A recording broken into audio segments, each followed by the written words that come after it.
Evendelia était présente sur le plateau de Quelle époque, samedi 1er février 2025. La présentatrice météo est revenue sur le décès de Catherine Laborde, survenu en début de semaine, mardi 28 janvier 2025. Des confidences émouvantes. Evendelia n'a pas pu cacher son émotion en rendant hommage à Catherine Laborde, décédée mardi 28 janvier 2025, lors de son passage dans l'émission Quelle époque, sur France 2, ce samedi 1er février. En revoyant les images des adieux de son amie à la météo, le 1er janvier 2017, elle a eu les larmes aux yeux. « Vous m'oublierez, moi non.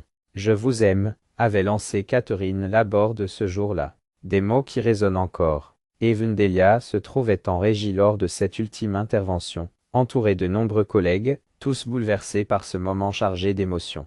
C'était une page qui se tournait, a-t-elle confié. Très appréciée du public comme de ses pairs, Catherine Laborde laissait derrière elle le souvenir d'une femme douce et aimée.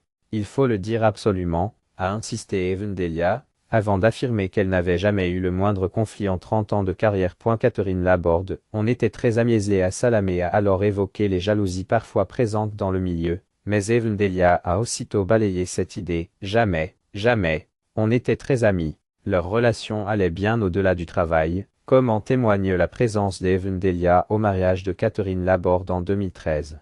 Après sa retraite, Catherine s'était installée à l'Île-Dieu, mais restait en contact avec son amie lors de ses passages à Paris. Atteinte de la maladie à Lewy, un mal redoutable mêlant des symptômes de Parkinson et d'Alzheimer, elle s'est battue avec courage jusqu'au bout. Sur X, anciennement Twitter, Evendelia lui avait adressé une dernière pensée émue quelques heures après son décès, une douce pensée pour notre si chère Catherine qui vient de nous quitter. Elle se souviendra toujours de cette femme à l'apparente fragilité, mais à la joie de vivre intacte. Je ne l'ai jamais entendue se plaindre, a-t-elle confié à Paris Match, jeudi 30 janvier 2025, saluant une battante qui restera à jamais gravée dans son cœur.